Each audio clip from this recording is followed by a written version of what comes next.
Bonjour à toutes, bonjour à tous. Coutessa s'intéresse à une nouvelle formation en Martinique, une formation dans la filière des métiers de la mode.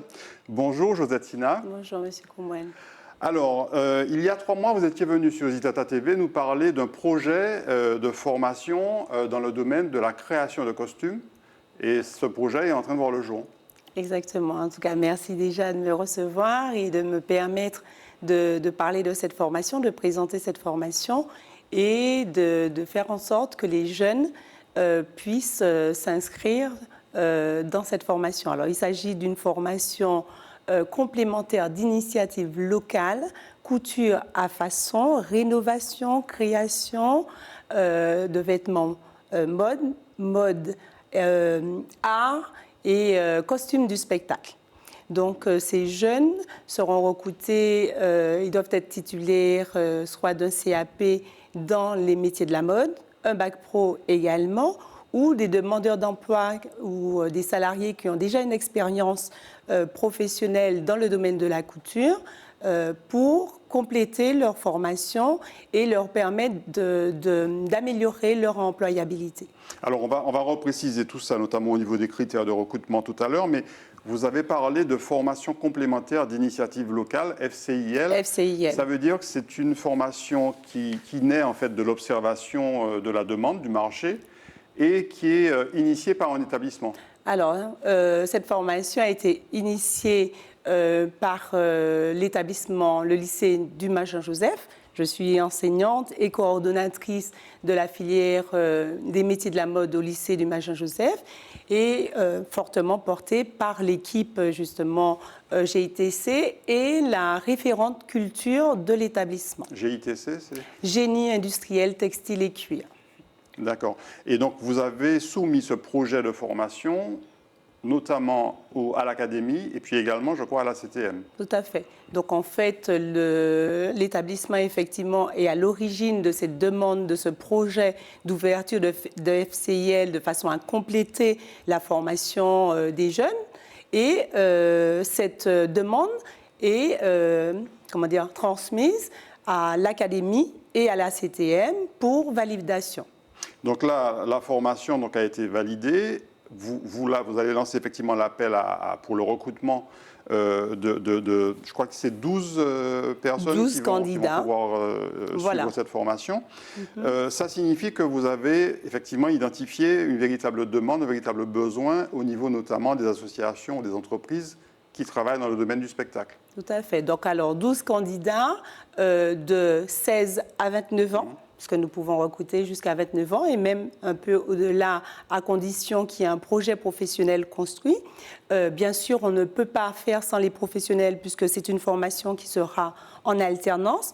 14 semaines en centre de formation et 12 semaines en entreprise. Et il nous fallait l'engagement des professionnels pour recevoir ces jeunes en entreprise, puisque sur ces 12 semaines, il faudra bien que ces jeunes aillent dans des entreprises. Donc avant de lancer la formation, il nous fallait un engagement fort de ces différentes entreprises. Donc si vous permettez, je peux peut-être les partenaires notamment, oui. Alors donc il y a les professionnels qui se sont engagés, donc il y a l'association LADSOC, Casa Textile, Modèle, l'atelier CERMAC de la ville de Fort-de-France. Et nous avons également des partenaires qui nous ont fait comprendre qu'il y avait un vrai besoin dans ce domaine en Martinique. Je vais citer donc M. Patrick Bosselin qui est venu dans l'établissement et qui souhaite travailler vraiment en partenariat avec cette filière. Qui est producteur-réalisateur notamment de vidéos ou de films. Oui, et qui a fait un gros travail sur le costume traditionnel.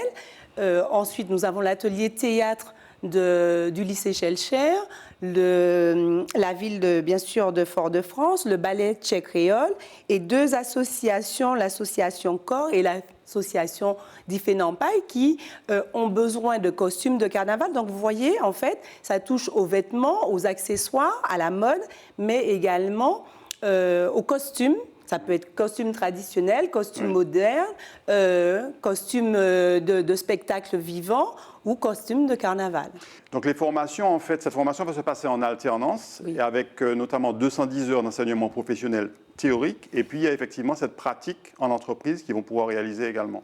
Oui, alors il y a la partie professionnelle, donc les jeunes auront 15 heures d'enseignement professionnel, ainsi que... Par semaine, donc. Par semaine, 3 heures de module entrepreneurial de façon à accompagner le jeune dans son projet professionnel, puisque ces jeunes peuvent monter une structure, leur activité, leur propre activité, donc les accompagner, leur permettre de monter en compétences dans l'établissement avec de la théorie et bien sûr l'enseignement professionnel qui sera dispensé par les professeurs du lycée professionnel du Maj-Jean-Joseph et les professeurs dans l'enseignement professionnel GITC. Et pour la partie alternance, pour la partie en entreprise? Dans les entreprises partenaires de ce projet. Combien d'heures en entreprise? Alors, 12 semaines. 12 semaines en entreprise. 12 semaines et 35 heures par semaine. D'accord. Donc, on a parlé du profil et je dirais de ce que vous demandez, en fait, comme base à ces élèves. Ce sont notamment des élèves qui ont déjà, pour certains, un diplôme dans un métier, dans les métiers de la couture ou dans les métiers de la mode, c'est ça? C'est ça, exactement. Donc CAP et BAP, métiers de la mode. CAP et Bac Pro, métiers de la mode. Et parfois, il y a des jeunes ou des jeunes adultes qui ont passé le diplôme mais qui n'ont pas obtenu, qui n'ont pas validé leur diplôme. Ça leur permet soit de passer ce diplôme en validation des acquis, à la suite de la formation. Donc, c'est un complément de toutes les façons pour ces jeunes. Alors, je voudrais dire que cette formation, elle s'ouvre le 17 octobre. Les inscriptions se feront au lycée du Maj-Joseph à partir du 12 septembre. Alors, c'est l'ancien lycée technique, hein, c'est ça? Alors, donc, voilà, etc. L'ancien lycée professionnel de la Pointe-des-Nègres, au quartier Bellevue. Donc, du 12 septembre au... non, c'est du 19 septembre au 12 octobre. Et puis l'autre possibilité d'accéder à cette formation, c'est pour des demandeurs d'emploi en fait qui ont moins de 29 ans, mais à l'issue d'un entretien de positionnement en fait que vous allez leur faire passer. Exactement. Donc en fait, de toute façon, tous les candidats, on va leur demander de venir dire pourquoi ils souhaitent s'inscrire de façon à prendre les meilleurs. À la limite, on aurait aimé qu'il y ait plus de demandes que de places de façon à pouvoir sélectionner et pouvoir... ça voudrait dire que la demande, elle est là. Et ce que je voudrais ajouter, c'est que il y a des salariés qui pourraient utiliser leur CPF, leur compte personnel de formation pour cette FCIL.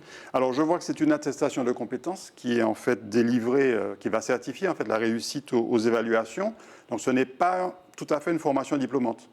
Alors, c'est une attestation qui sera académique, qui sera délivrée. Donc, le jeune pourra utiliser, ce n'est pas un diplôme comme un CAP ou un Bac Pro, mais c'est une attestation académique signée, qui sera certainement signée par l'Académie et la CTM. Et qui certifie, je ne veux pas trop m'avancer sur cette partie, mais ça va faire foi. Et qui certifie l'acquisition des compétences. Exactement, la validation des différentes compétences qui seront vues pendant les 9 mois de la formation. Alors, vous recrutez pour la première promotion, puisque la formation démarre, et il faudra qu'elle fasse ses preuves, puisque comme c'est une formation d'initiative locale, ça signifie qu'en réalité, il faut qu'elle prouve qu'elle répond non seulement à un besoin effectif, mais aussi qu'elle débouche sur des emplois pour les personnes que vous allez former. C'est important pour le renouvellement. C'est très important. Alors, ce qui est important, c'est qu'effectivement, il fallait qu'il y ait un besoin réel sur le terrain et qu'ensuite, ces jeunes puissent être embauchés à la fin de la formation. Donc, on fera un bilan après les 9 mois et en fonction des éléments, puisque cette formation, elle est ouverte d'octobre à juin. Ça ne veut pas dire que l'année prochaine, en septembre ou octobre 2023, qu'il y aura encore une FCIL. Pour qu'il y ait une seconde session, il faut absolument prouver que cette formation, elle était importante et que ça réponde aux besoins des professionnels. Ce que je voudrais ajouter, c'est que c'est une formation qui a été soutenue et accompagnée par l'inspecteur STI de la filière, ainsi que le DRAFPIC, qui est le délégué régional de la formation professionnelle initiale et continue de l'Académie. STI, ça veut dire Sciences et techniques industrielles. Très bien. Alors, est-ce qu'en 9 mois, on peut former des créateurs de costumes de spectacle? Est-ce que ça suffit? Même si on sait qu'ils ont déjà des bases, hein, on voit qu'ils viennent déjà de la filière métier de la mode. Est-ce que ça suffit pour former des créateurs compétents?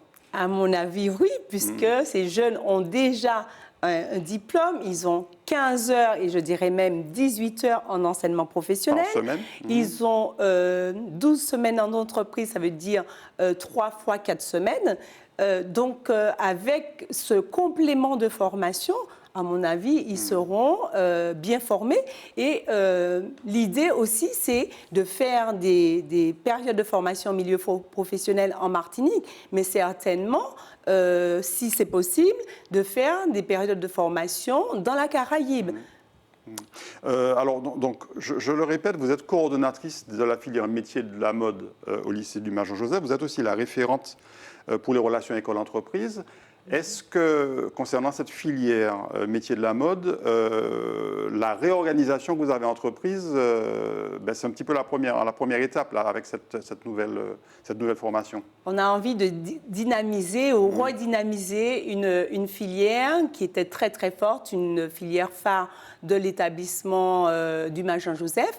Et avec cette formation complémentaire, on pourra justement montrer à la population et faire un vrai travail, puisque je suis référente école-entreprise, donc vous voyez bien que cette formation ne se fait pas sans les professionnels.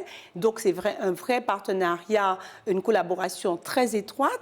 Donc nous attachons à faire en sorte que les professionnels soient satisfaits de cette nouvelle formation. Alors, on va répéter comment est-ce que les personnes qui pourraient être intéressées peuvent aujourd'hui candidater pour cette formation. Donc, il faut qu'ils viennent au lycée du Major Joseph. Il faut qu'ils viennent au lycée du Major Joseph. Les inscriptions, c'est du 19 septembre au 12 octobre 2022. L'ouverture de la formation, c'est le 17 octobre. Et ils auront sur le site de l'Académie, le site du lycée professionnel du Major Joseph, ainsi que les réseaux sociaux de l'établissement, les informations, puisqu'il y aura une fiche avec toutes les informations que j'ai pu décliner lors de l'émission. Et ils peuvent, avec des contacts, donc me contacter, puisqu'il y a mon numéro de téléphone sur cette fiche, ainsi que le numéro de téléphone du directeur délégué à la formation professionnelle et technologique de l'établissement. Monsieur Christian Pendant, c'est ça? Exactement. Très bien.